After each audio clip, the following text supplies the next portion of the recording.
Hi there guys, in this video we're going to discuss apostolic succession. Is it biblical?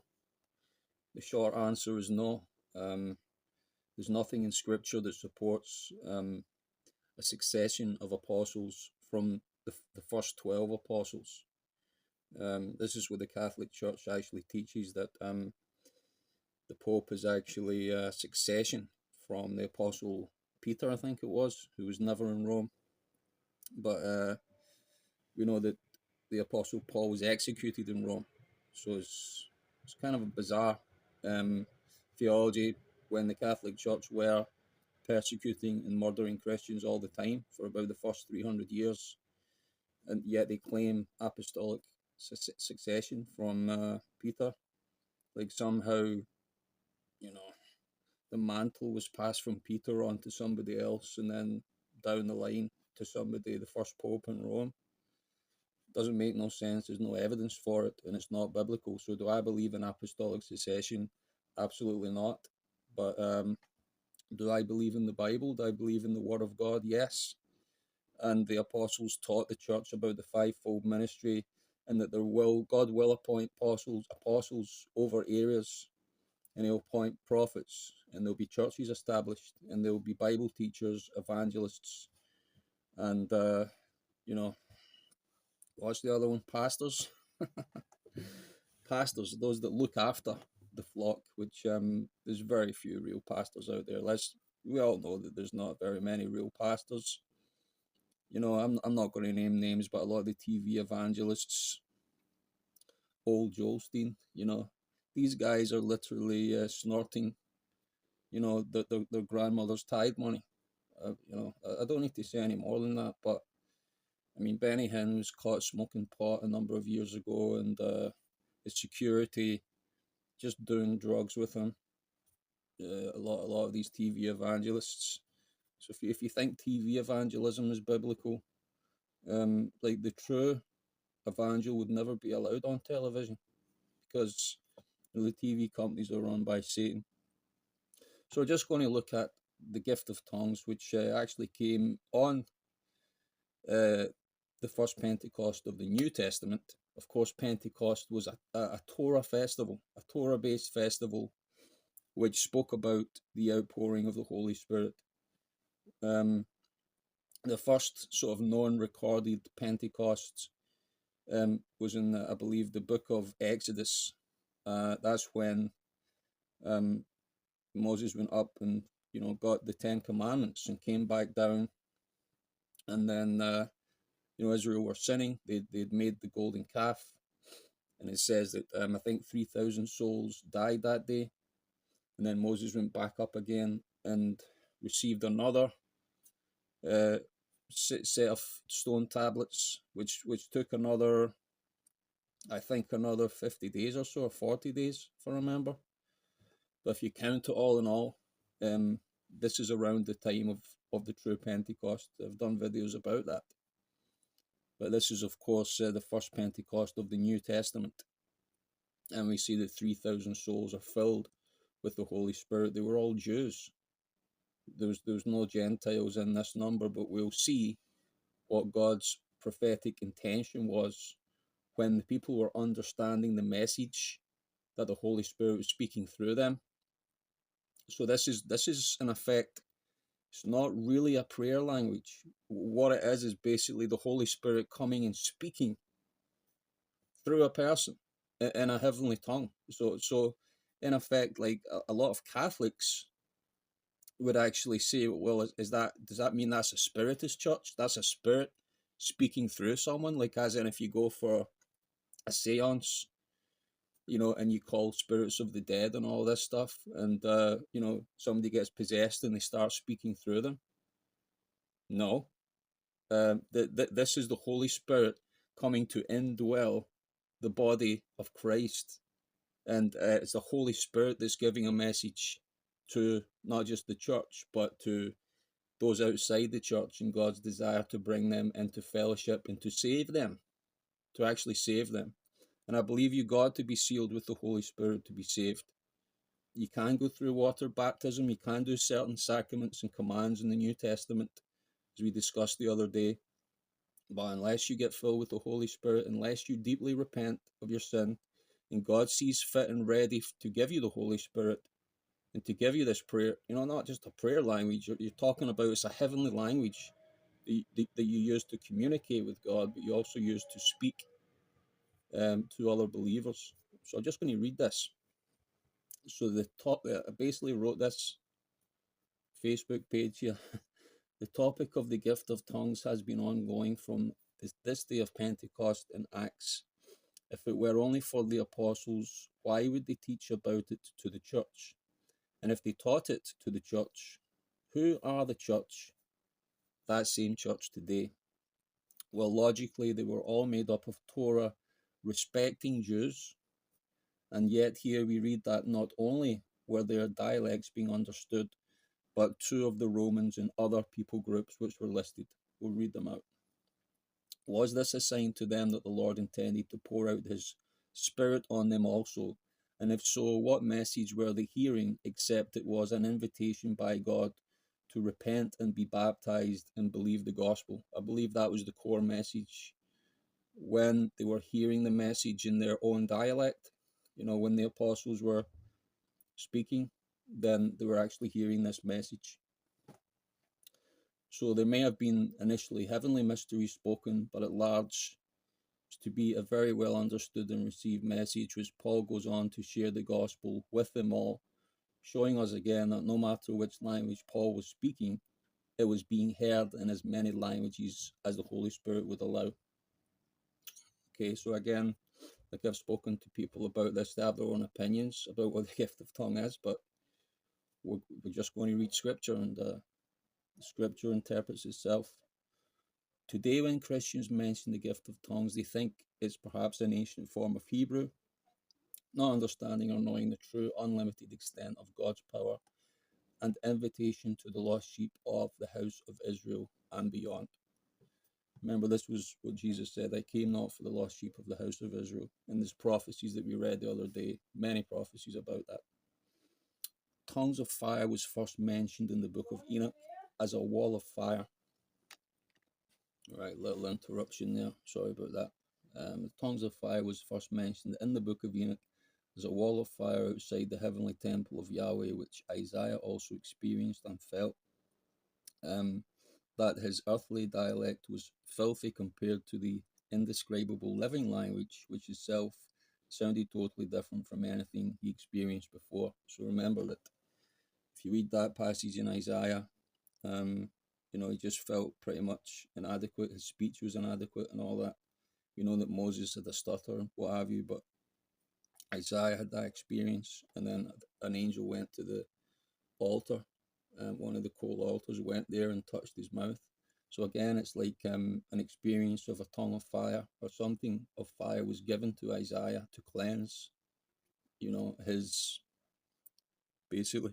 But it's not a potty mouth he had. Like I don't imagine one of God's prophets would be going around swearing, like, and things like that. But it's just basically the earthly language that he's using to communicate. He knows that it's a sort of a dead language, like English is a dead language.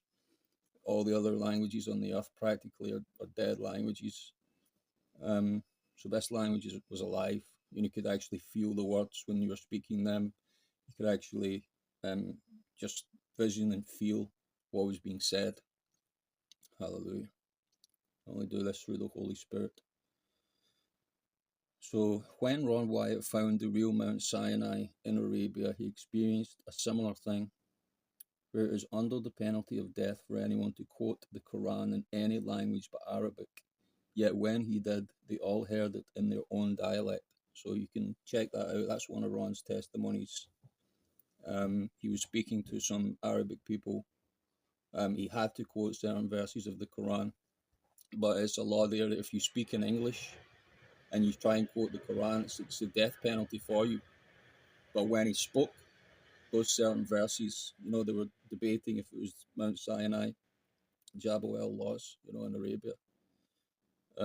They actually heard what he was saying in Arabic in their own dialect. So that again is directly from the book of Acts. This is part of how the gift of tongues actually functions. So the question begs, a lot of people have asked, did or does Jesus speak any heavenly tongue or a heavenly language? So you can read the book of Revelation, chapter 4, 5, 11, 19. And that's just basically showing you that the Lamb is on the throne, and there's voices, thunderings, and different utterings of the Holy Spirit coming from the throne. There's voices, there's 7 spirits of the Lord in heaven. You know, it basically describes what heaven is like there. And so when a person gets born again with the Holy Spirit, yes, they have multi-dimensional capabilities through the Holy Spirit to reach out, not just in the heavenly realm and earthly realm, whatever physical realms there are, spiritual realms on earth. Just goes right out there, and the power of God is doing what it does. You know, it's preaching liberty to the captives, binding up the brokenhearted, and preaching good news to the poor. It says in Isaiah, this is the continuation of what Jesus started in the synagogue in Nazareth. Hallelujah. So we're just going to read out Acts 2:8, way up to 21. Just going to read it out very quickly, but you know, you can study it for yourself. And I'll be using the KJ3 version. It's a King James Bible. Acts 2:8. And how do we hear, each in our own dialect in which we were born? Parthians and Medes and Elamites and those living in Mesopotamia, both Judea, Cappadocia, Pontus, and Asia, both Phrygia and Pamalia, Egypt, and the regions of Libya over against Cyrene, and the temporality residing Romans, both Jews and proselytes. So it's saying that there are Israelites there, and the proselytes are non-Jews, but they were all hearing something when the Holy Spirit was speaking through the apostles. Okay. Cretans and Arabians, in your own languages, we hear them speaking the great deeds of God. And all were amazed and puzzled, saying to one another, what would this wish to be? But ridiculing others, said, they are full of sweet wine. But standing up with the 11, Peter lifted up his voice and spoke to them. Okay, so again, this shows you that when he spoke, everyone was able to understand him in their own language, if you can imagine that. Because you've got all these groups of people that are present there, and whatever language that Peter is speaking, they're all able to hear it in their own dialect. Okay, so it says men, Jews, and all those living in Jerusalem, because they were just like, maybe not as much as today, but back then it was pretty multicultural. Let this be known to you, and listen to my words, for these are not drunk as you imagine, for it is the 3rd hour of the day. But this is that which is spoken of the prophet Joel. And he goes on to quote the book of Joel. And it shall be in the days, God says, I will pour from my spirit all flesh. Your sons and your daughters shall prophesy. Your young men shall see visions. Your old men shall dream dreams. And also I will pour out my spirit on my slaves and slave women in those days. So there were actually, according to Old Testament prophecies, there were Jews that were part of these different nations, even in Rome. They were actually slaves, you know, because they were under the curse of the law. But they were actually hearing the liberty of the gospel of Christ. That's what it's telling you, okay? Hallelujah. And they shall prophesy. It says this, the spirit on my slaves and slave women in those days, and they shall prophesy. If you can imagine that. So these people are bound, probably chains, or they're just serving in houses, but they're hearing this message, and they're actually able to prophesy about what God's going to do with them. Maybe the prophecy to each other, like, you know, God's got a greater plan for them in the diaspora. And I give wonders in the heavens above and miracles on the earth below, blood and fire and vapor of smoke, and sun will be turned to darkness and the moon into blood before the coming of the great and glorious day of the Lord. And it shall be that everyone who shall call on the name of the Lord shall be saved. So that general prophecy, I believe, is for the church age from that time right up until the second coming of Jesus Christ, when the sun will be turned to darkness and the moon to blood. And that's the great and terrible day of the Lord. That's when God finalizes this age and he comes back to the earth, throws Satan into prison, into hell, and reigns and rules with the saints for 1,000 years. Okay, so that prophecy itself is from the start of the ministry of the Messiah, the priesthood of the Messiah, right up until the second coming. So please understand, there are, when I can name apostles, that God has used. Henry Grover is one. James McKeown is another one. I could name a few of them. Ron Wyatt, I believe, is like an apostle or prophet or somebody of that ilk. He knew about the fivefold ministry, and it was a succession from the original apostles. Absolutely not. That's not biblical. God's power structure is not a pyramid power structure or succession power structure that you have with kings and queens. Not at all. What we call a grassroots structure. Okay, that means that God at any point, at any time, can raise up apostles and prophets and Bible teachers anywhere in the world that he chooses. And that's the power structure of Jesus Christ. That's why it grew like wildfire in the first century, and that's why it's still growing like wildfire in countries like Africa, continents like Africa and China, where there's just communist rule. There's a lot of witchcraft going on. The church is growing exponentially because people want to receive and understand the power of God.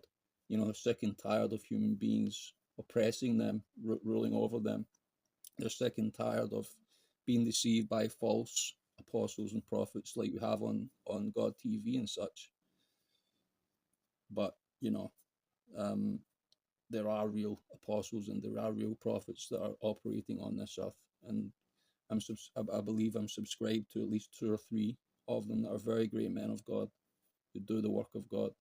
So I hope this video has helped you, and God bless you.